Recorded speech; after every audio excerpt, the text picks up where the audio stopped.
I just got within really close range of the battery swap station, which means it automatically is going to put me in my place in line for my battery swap, and I haven't checked to see what place that is. I hope that there's nobody in front of me, but we're gonna find out right now.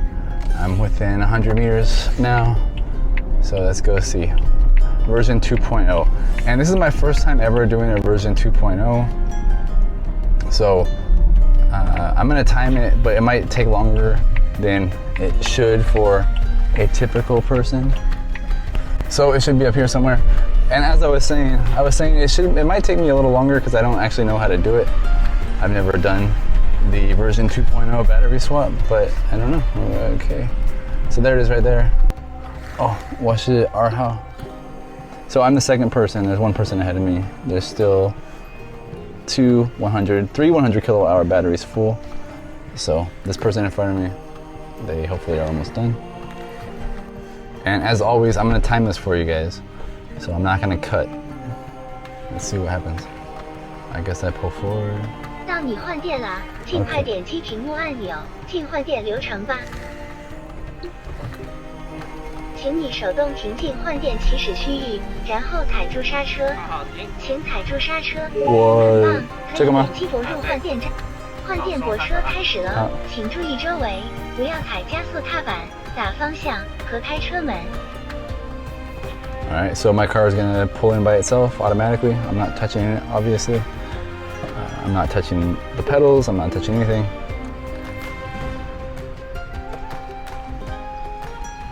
So this is a lot more convenient, a lot better than version 1.0. Already, I'm happier with this, how easy it is. I just pull right in, and then the car takes care of itself.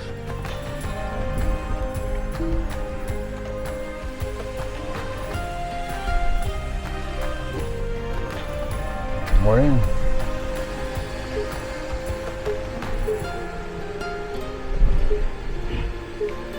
All right, so I'm not gonna cut it. 我停好了。你好。挂前进档，挂低档，往前走一点点。往前走。再走，这就走。好 ，OK。OK， now P 吗？对，挂 P 档，然后点启动。正在准备中，需要一点时间，请稍等我一下。Okay, so it still needs a staff because he told me I wasn't quite on the right spot and I needed to pull forward. Yeah. I always forget how to use my Apple Watch. Let's time this. Okay, so I started the timer.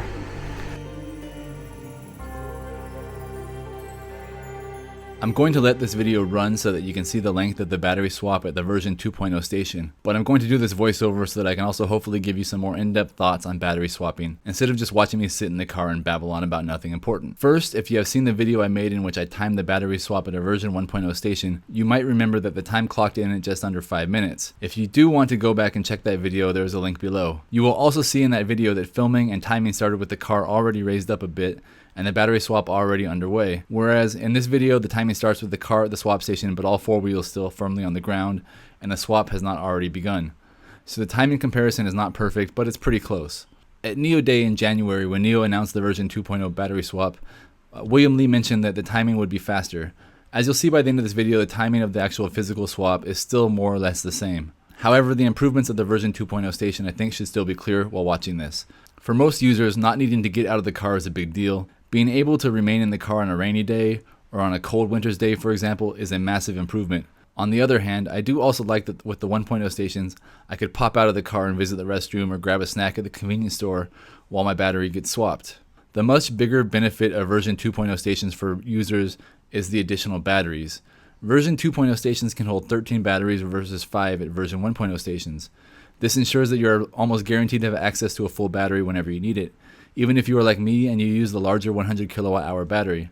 This station in this video had 3 100 kilowatt hour batteries compared to version 1.0 stations that at most will have one 100 kilowatt hour battery, and oftentimes do not have any. Next, I want to briefly talk about the design of the swap stations. I'm no engineer, architect, or designer or otherwise, but I still want to share my thoughts, particularly in reply to comments that I got on other battery swap videos. There were so many comments that suggested NIO designed the stations in a way that eliminates the need to back in, and instead allows drivers to simply pull through. In my opinion, this is a bad idea because not all swap stations could accommodate this. In fact, many of the swap station locations that I've seen, they couldn't accommodate this.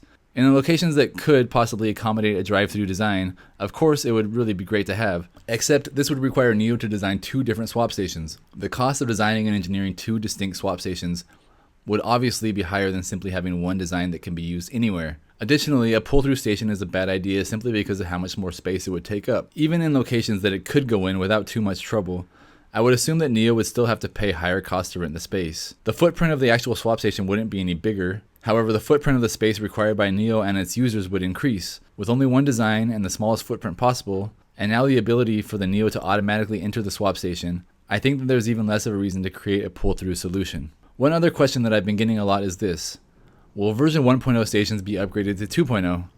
I've asked employees of the 1.0 stations and they have told me no, that the version 1.0 stations will remain how they are and where they are, and that all new stations will be version 2.0. I personally think this makes sense as there's obviously nothing wrong with 1.0 stations. The timing, as you can see by this video, is again more or less the same, and it's probably a lot more work than just a software update and bringing in additional batteries to create a 2.0 station. There's probably various other changes as well, but I'm not privy to them. I'm not going to speculate. And one more thing about battery swaps is you've probably seen my very first battery swap video where it took me roughly 20 minutes to get a battery swap. There was 2 cars in front of me. Since that time, every single battery swap I've had has been shorter than that. I've never had more than 1 car in front of me. Most of the time I don't have to wait at all, or I just wait for the 1 car that's already in the battery swap. Overall, I'm very pleased with battery swap, and I think it's only going to get better and better. It's a great feature, and I'm very glad that NIO went with this concept and this service. It is very good. And that just about brings us to the end of this swap. It still took more or less the same amount of time to physically swap the battery as the 1.0 station. However, the process itself is slightly faster with no need to wait for NIO staff to drive your car in and out. And that's everything I really have to say on the topic of battery swap for today. So I'm just going to let the timer play out for the rest of this video, and you'll see in the end exactly how long it takes at the version 2.0 station.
Bye-bye. Okay, so that took 5 minutes and 26 seconds to get out. Cool. And here you see lots and lots of chargers, and Shenzhen taxis. And I'm out of here. All right, see you in the next one. Bye-bye. That was a fun battery swap. Ooh, bye-bye.